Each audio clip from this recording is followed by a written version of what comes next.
Hello friends, इस video में आपका स्वागत है। और आज हम लोग इस वीडियो में WH फैमिली वर्ड्स के बारे में लर्न करने जा रहे हैं कि इनको किस तरह से हम लोग इंग्लिश लैंग्वेज के अंदर यूज करते हैं। और जब हमें क्वेश्चन आंसर लिखना होता है, समझना होता है, तब इसकी जरूरत बहुत अधिक होती है।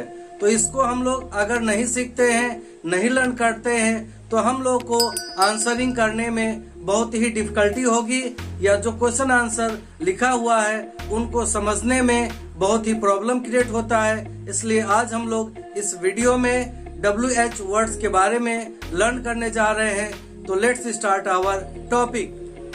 फर्स्ट ऑफ ऑल हम लोग यहाँ पर व्हाट के बारे में सीखते हैं। अगर क्वेश्चन में व्हाट वर्ड आया है तो हमें यहाँ पर थिंग्स के बारे में आंसर देना होता है, यानी चीजों। जब क्वेश्चन में व्हाट आया है तो हमें थिंग्स के बारे में आंसर लिखना है। रिप्लाई में आपका कोई ना कोई थिंग्स होगा। जैसे व्हाट डू यू ईट, तो आप आंसर देंगे आई ईट फूड। तो इस तरह से हमें आंसर में जो है थिंग्स को ही इस्तेमाल करना है। जैसे what do you play, I play cricket. तो क्रिकेट यहाँ पे क्या है, आपका आ जाएगा थिंग। इसी तरह से अगर क्वेश्चन में व्हेन आया है तो व्हेन अगर क्वेश्चन में है तो इसके लिए हमें टाइम लिखना होता है। क्या लिखना होता है, टाइम। जैसे when do you go to school, आप स्कूल कब जाते हैं, तो जो आपका कब होगा तो ये आपका टाइम शो करता है। टाइम के बारे में हमें लिखना होता है। और जब क्वेश्चन में वाई आता है तो वाई अगर है तो हमें आंसर में रीजन लिखना होता है। रीजन मतलब कारण। जैसे why do you not go to school, आप स्कूल क्यों नहीं जाते हैं। why do you not play games, आप गेम्स क्यों नहीं खेलते हैं। तो इस तरह से आपको रीजन देना पड़ता है अगर why वर्ड आया है क्वेश्चन में।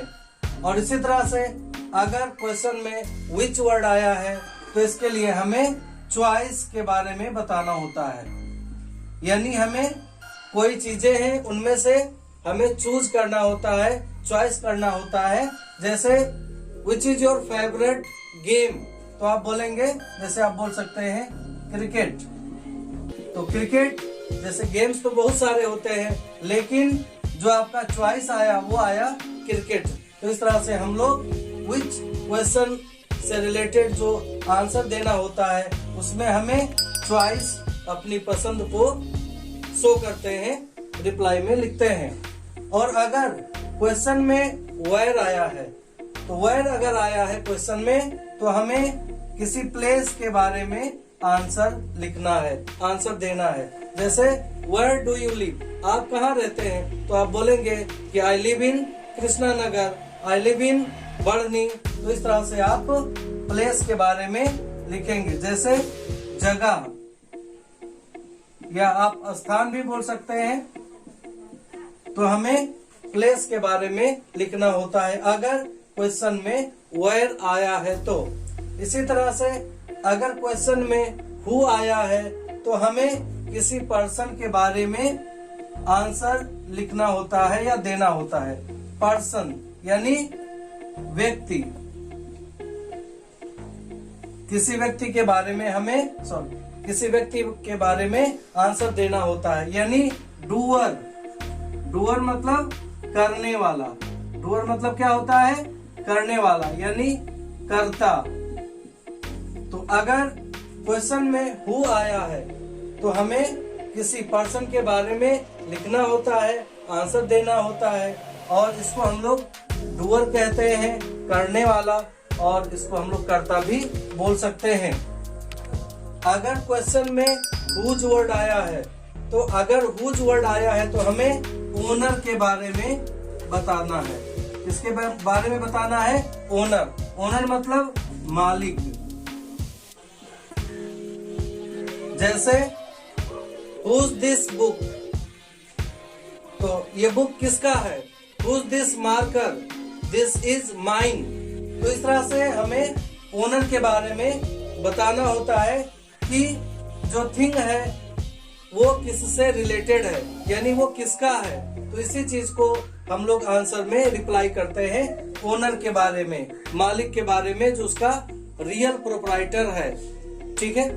नेक्स्ट whom अगर वर्ड आया है तो हम लोग किसको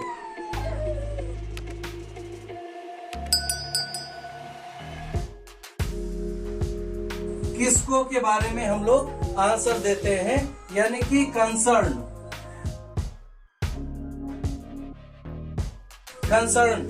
जो जिससे संबंधित है, रिलेटेड है। जैसे whom would you like to meet, आप किसको मिलना चाहेंगे। I would like to meet my best friend। तो इस तरह से हम लोग whom से रिलेटेड क्वेश्चन को रिप्लाई करते हैं, देते हैं। तो इस तरह से हम लोग यहाँ पर WH फैमिली वर्ड्स के बारे में लर्न किए हैं, सीखे हैं कि इनको हम लोग किस तरह से यूज करते हैं, इस्तेमाल करते हैं while आंसरिंग। तो आई होप इन चीजों को आप बेहतर तरीके से समझ पाए होंगे। और अगर वीडियो आपको पसंद आता है तो प्लीज लाइक, शेयर, कमेंट और हमारे चैनल को सब्सक्राइब कीजिएगा। Thank you very much for watching this video. See you in next video. Bye bye.